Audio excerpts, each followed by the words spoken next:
لیکن مجھے بھی آج اس حقیقت کا علم ہو گیا کہ فیاضی، سخاوت اور دریا دلی جیسے الفاظ سلطان محترم سلطان صلاح الدین ایوبی ہی کے لیے ایجاد کیے گئے تھے۔ بالیان نے اپنی چرب زبانی کا ایک مظاہرہ کیا، میں نہیں، میرا مذہب فیاض، سخی اور دریا دل ہے۔ تو اس غلط فہمی میں نہ رہنا کہ میں تیری یا دوسرے عیسائی عمرہ کی خوش آمدانہ چالوں میں آ کر لطف و کرم کی بارش کر رہا ہوں، بلکہ میں نے تو اپنے بزرگوں کی رسموں کی تجدید کی ہے جو مجھ سے کہیں زیادہ فیاض اور رحم دل تھے۔ جاؤ تم بھی قوم کے سامنے اپنا بھرم رکھ لو۔ پھر جب بالیان بھی 1000 عیسائی غلاموں کو آزاد کر چکا تو سلطان صلاح الدین ایوبی نے اپنے تمام سالاروں کو جمع کر کے ملک عادل اپنے حصے کی خراج دے چکا اور بالیان اپنے حصے کی۔ اب باری باری تم لوگ یروشلم کے گلی کوچے میں منادی کر دو کہ جو عیسائی زر فدیہ ادا کرنے سے قاصر ہے وہ اپنے آپ کو آزاد تصور کرے اور جہاں جانا چاہے جا سکتا ہے۔ سلطان کے اس اللہ نے عام کے بعد سینٹ لازارس کے بغلی دروازے سے نکلنے والے عیسائیوں کا تانتا بند گیا۔ اگرچہ عیسائیوں کو ارض مقدس چھوڑنے کا شدید غم تھا، لیکن پھر بھی یروشلم کے مفلس اور نادار عیسائی سلطان صلاح الدین ایوبی کے دل سے دعائیں دے رہے تھے، جس کی بے مثال عنایت اور نوازش کے باعث انہیں آزادی جیسی نعمت میسر آئی تھی۔ جب سلطان صلاح الدین ایوبی کے لطف و کرم کا شعر عام ہوا تو عیسائی خواتین ایک جماعت والی مصر سلطان صلاح الدین ایوبی کی خدمت میں حاضر ہوئی۔ یہ معزز خواتین ان نائٹس کی بیگمات یا بیٹیاں تھیں جن کے شوہر اور باپ تبریہ اور اسکلان کے خونریز معرکوں میں قتل ہو گئے تھے یا انہیں جنگی قیدی بنا کر آئینی سلاخوں کے پیچھے ڈال دیا گیا تھا۔ جب سلطان صلاح الدین ایوبی نے ان عیسائی خواتین سے پوچھا کہ وہ کیا چاہتی ہیں تو نائٹس کی بیویاں بیٹیاں زار قدار رونے لگیں۔ ہمارے شوہر جنگ میں مارے گئے یا انہیں گرفتار کر لیا گیا۔ ایک نائٹ کی بیوی نے جس کا شوہر سلطان صلاح الدین ایوبی کی قید میں تھا گرہ آزاری کرتے ہوئے کہا، ہماری جگیریں تم نے ضبط کر لی، پھر بتاؤ کہ ہم بے سہارا عورتیں کہاں جائیں۔ عیسائی خاتون کی فریاد سن کر سلطان صلاح الدین ایوبی بہت اداس نظر آ رہے۔ پھر انہوں نے انتہائی غمزدہ لہجے میں نائٹس کی بیویوں اور بیٹیوں کو مخاطب کرتے ہوئے کہا، اس پر میرا کوئی اختیار نہیں۔ ہمیشہ جنگ کا ایک ہی نتیجہ برآمد ہوتا ہے، کوئی قاتل ٹھہرتا ہے اور کوئی مقتول۔ جنگ کے نتائج پر تو تمہارا اختیار نہیں تھا، ایک نائٹ کی بیوہ نے جگر شخاب لہجے میں کہا، مگر یہ تو تمہارے قبضہ قدرت میں ہے کہ تم ہم سب کو بھی قتل کرا دو، اس اذیت ناک زندگی سے نجات دے سکتے ہو جس کا ہر گزرنے والا لمحہ ایک جان لیوا عذاب سے کم نہیں۔ عیسائی خواتین کی ماتمی فریادوں نے سلطان صلاح الدین ایوبی کو رلا دیا۔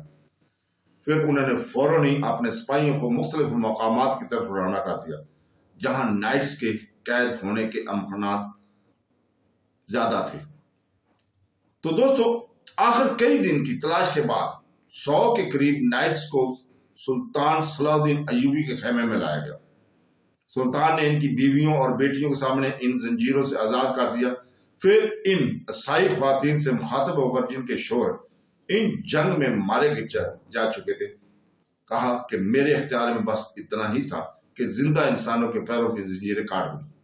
اگر اس پروقار قادر ہوتا تو تمہارے مقتول شہروں اور باپوں کو بھی واپس لے آتا۔ یہ کہتے وقت سلطان صلاح الدین ایوبی کی آنکھوں میں آنسو آ گیا۔ پھر سلطان نے مقتول نائٹس کی بیویوں اور بیٹیوں کو حکومت کے خزانے سے اتنی کثیر رقم دی کہ وہ بے سہارا خواتین اپنے علاقوں میں جا کر پرسکون اور آسودہ زندگی گزار سکے۔ جب وہ خواتین سلطان کے سپاہیوں کی حفاظت میں یروشلم سے جا رہی تھیں تو ان کی آنکھوں سے تشکر کے آنسو تھے اور سب عورتوں کی زبان پر ایک ہی جیسے کلمات جاری تھے، بے شک تم عظیم ہو بلکہ عظیم تر، اور ہمارے عیسائی حکمران ذلیل ہے بلکہ ذلیل تر۔ عیسائی خواتین نے سلطان صلاح الدین ایوبی کا بے مثال حسن سلوک دیکھ کر اس واقعے کی طرف اشارہ کیا تھا۔ سن 1099 میں صلیبیوں نے وحشیانہ طور پر یروشلم فتح کیا تھا۔ اس وقت عیسائی سالار گاڈ فری اور ٹینکر آرٹس اس مقدس شہر کی گلی کوچوں سے گزرے تھے جو مسلمانوں کی لاشوں اور نیم جان جسموں سے پٹے پٹے تھے۔ بے کس اور مجبور مسلمانوں کو اتنی اذیت دی گئی تھی کہ اس زندگی کی مثالیں تاریخی انسان میں کبھی نہیں مل گئی۔ اہل ایمان کو زندہ جلایا گیا اور انہیں حضرت عیسیٰ علیہ السلام کی مزار مبارک کی چھت پر لے جا کر ذبح کیا گیا تھا۔ جب عیسائی خواتین واپس جا رہی تھی تو ان کے کانوں میں حضرت مسیح علیہ السلام کے الفاظ گونج رہے تھے۔ ایک بار اسی مقام پر برگزیدہ رسول نے فرمایا تھا، مبارک ہیں رحم دل ہستیاں کیونکہ ان پر بھی رحم کیا جائے گا۔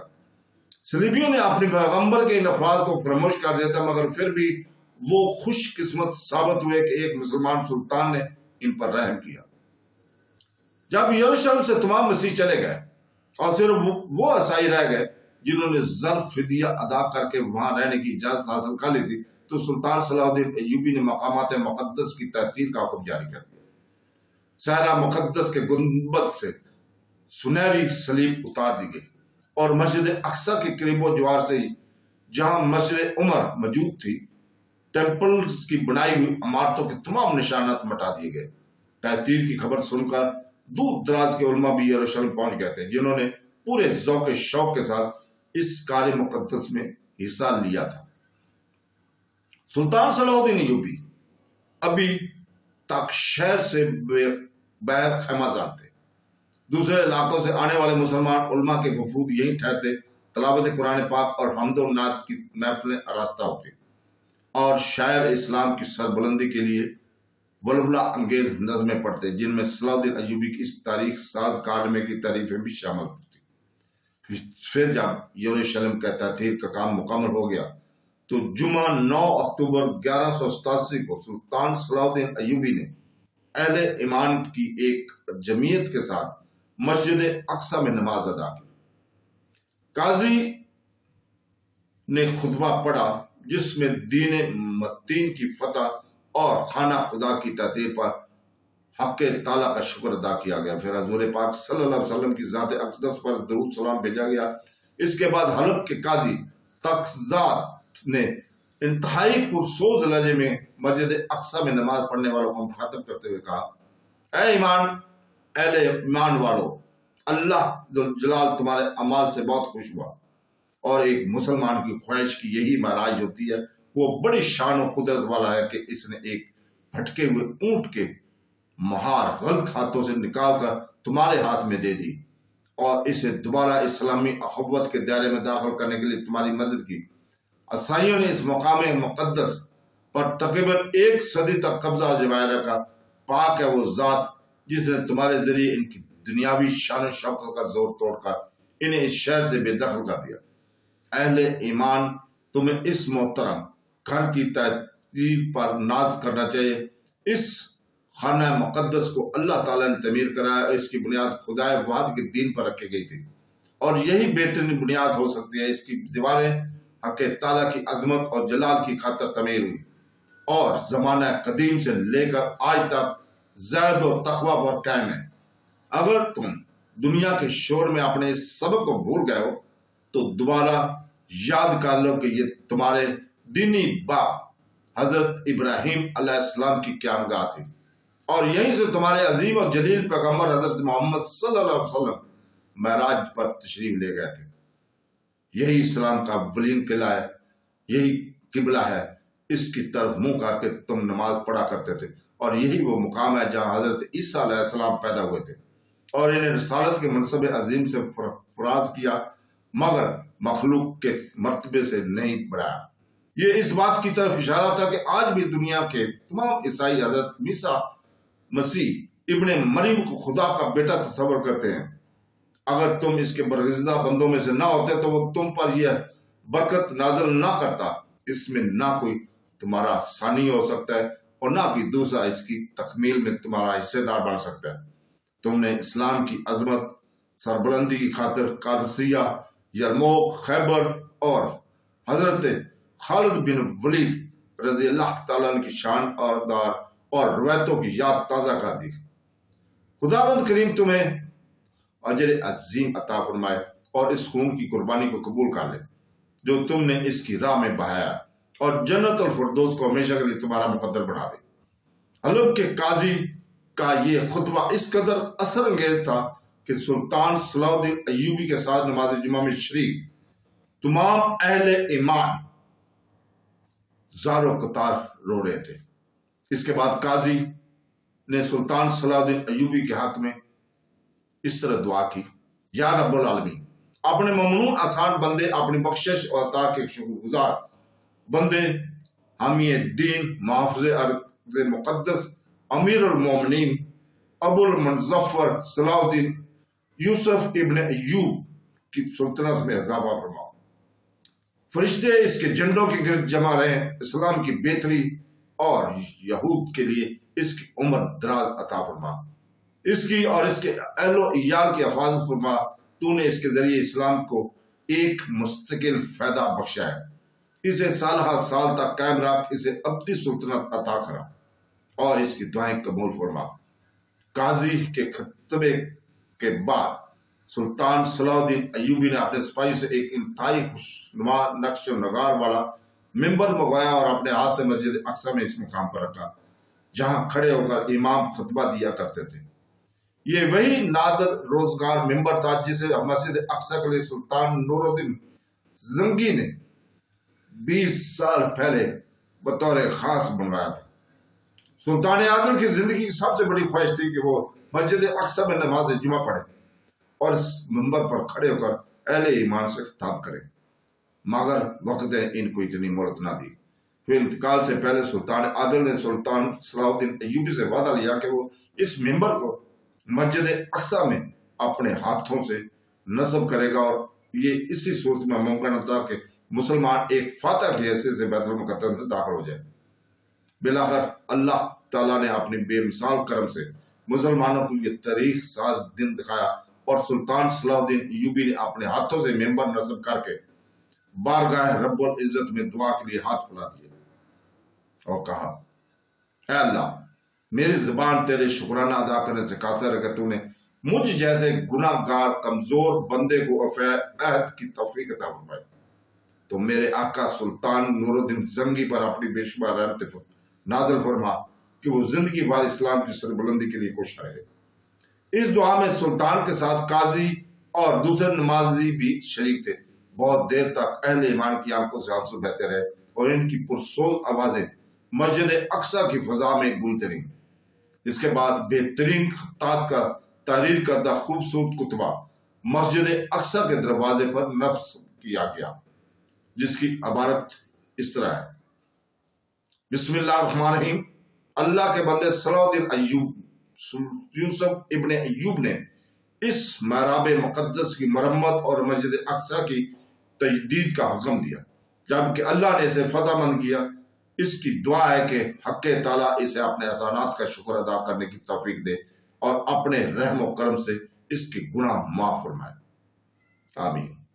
اس کے ساتھ ہی ہم آج اجازت چاہتے ہیں، کل انشاءاللہ تعالیٰ ہم تیسرا حصہ پیش کریں گے قسط نمبر 85 میں۔ اللہ حافظ۔